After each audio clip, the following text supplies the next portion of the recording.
சேலம் அம்மாப்பேட்டை பகுதியில் உள்ள மாரியம்மன் கோவில் அருகே தேமுதிக தலைவர் கேப்டன் விஜயகாந்த் அவர்களின் 30ஆம் நாள் நினைவாஞ்சலி நிகழ்ச்சி இன்று மதியம் 1 மணி அளவில் நடைபெற்றது.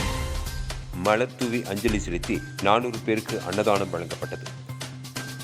தேசிய முற்போக்கு திராவிட கழகத்தின் நிறுவன தலைவரும் தமிழக முன்னாள் சட்டமன்ற எதிர்க்கட்சி தலைவருமான கேப்டன் விஜயகாந்த் அவர்கள் கடந்த டிசம்பர் 28ஆம் தேதி உடல்நலக் குறைவால் காலமானார்.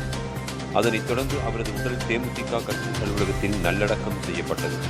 இந்த நிலையில் தேமுதிக தலைவர் கேப்டன் விஜயகாந்த் அவர்களின் மறைவுக்கு தமிழகத்தின் பல்வேறு பகுதிகளிலும் தேமுதிகவினர் மற்றும் பொதுமக்கள் அஞ்சலி செலுத்தி வருகின்றனர்.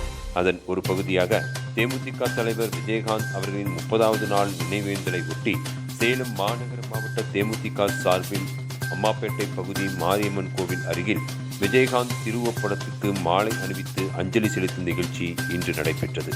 அம்மாப்பேட்டை பகுதி செயலாளர் பாக்கு செல்வகுமார் தலைமையில் நடைபெற்ற இந்த நிகழ்ச்சியில் மாநகர மாவட்ட செயலாளர் ராதாகிருஷ்ணன் கலந்து கொண்டு விஜயகாந்த் திருவுருவப்படத்திற்கு மலர் தூவி அஞ்சலி செலுத்தினார்.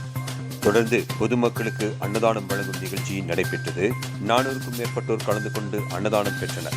இந்த நிகழ்ச்சிக்கு மாநகர மாவட்ட துணை செயலாளர் சீனிவாசன், செயற்குழு உறுப்பினர் செல்வராஜ், பொதுக்குழு உறுப்பினர் எஸ். நாராயணன், கேப்டன் மன்ற செயலாளர் பன்னீர்செல்வம், செவ்வாய்ப்பேட்டை பகுதி செயலாளர் தக்காளி ஆறுமுகம், பகுதி அவைத்தலைவர் ஜம்பு, பகுதி பொருளாளர் பாத்திரக்கடை ரவி, பகுதி துணை செயலாளர் சேகர், 34வது கோட்ட செயலாளர் ஏழுமலை, செல்வம், சோழன், 35வது கோட்ட செயலாளர் ராஜா, உமாநாத், தங்கமணி, சங்கீதா, வேலு, வார்டு துணை செயலாளர் கோபி, தினேஷ், மணி, லக்ஷ்மி, பகுதி துணை செயலாளர் செல்வராஜ் உள்ளிட்ட நிர்வாகிகள், தொண்டர்கள் என ஏராளமானோர் கலந்து கொண்டனர்.